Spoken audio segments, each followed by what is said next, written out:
அதனால ஒரு ராஜா இறக்குறாரு, அந்த ராஜாவோட உடல்ல கர்ணனோட உயிர் வருது.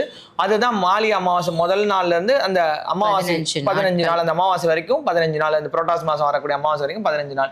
இந்த 15 நாளும் ராஜா உயிரோட வந்துட்டார். ஊர் மக்களுக்கு எல்லாம் அவர் சந்தோஷமா சாப்பாடு போறாருன்னு சொல்லி எல்லாருக்கும் வயிறார சாப்பாடு போட்டு அதுல உட்காந்து அந்த கர்ணன் சாப்பிடுறாரு. அப்போதான் அவருக்கு அந்த உணர்வு தெரியுது, ஐயோ இவ்வளோ நாள் நம்ம வந்து சாப்பாடு போடாம வேஸ்ட் பண்ணிட்டோமே, தப்பு பண்ணிட்டுமே நொந்துக்கிறாரு.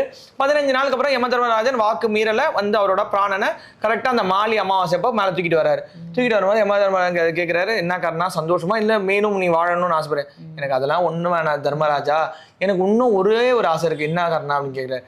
நான் வந்து இந்த பூலோகத்துல 15 நாள் வந்து எல்லாருக்கும் அன்னதானம் போட்டேன், அந்த ஒரு திருப்தி வந்து எனக்கு உள்ள அப்படியே இருக்குது. இந்த புண்ணிய சக்தி இருக்கு இல்லையா, இப்ப நான் பண்ணதுக்கு ஒரு புண்ணிய சக்தி இருக்கும் இல்லையா, இந்த மாதிரி தொடர்ந்து யார் ஒருத்தர் இந்த 15 வருஷம் ஃபுல்லா பண்ணலாம், ஆனா எல்லாரும் பண்ணல முடியாது அப்படின்ற பொழுது இந்த 15 நாள் யார் பண்றாங்களோ இல்ல அந்த பண்றவங்களுக்கு யார் உதவுறாங்களோ, ஒரு சிறு துரும்பு போட்டா கூட அவங்களுக்கு என்னோட புண்ணிய சக்தியை தாராவாத்து கொடுக்குறேன். அது மட்டும் இல்லாம எந்த ஒரு யம வேதனையும் இல்லாம நீ அவங்களோட குடும்பத்துல இருக்கிறவங்களோட பிராணனை நீ எடுக்கணும். அது இல்லாம எல்லா விதமான புண்ணிய சக்தி கொடுத்து அவங்க குடும்பம் ஓஹோன்னு வரக்கூடிய நிலையில, கஷ்டப்படக்கூடிய குடும்பமா இருந்தாலும் ஓஹோன்னு வரக்கூடிய நிலையில நீ கொடுக்கணும்னு சத்தியம் வாங்கினதுதான் இந்த அமாவாசை. அதனாலதான் யாரை கேட்டாலும் பாருங்க, நான் மாலி அமாவாசை எடுத்துறேன், நான் மாலி அமாவாசை எடுத்துறேன், எங்க திதி குட்டியில தர்மம் நான் மாலியில அமாவாசை ஒரே அமாவாசையில முடிச்சுடுவாங்க.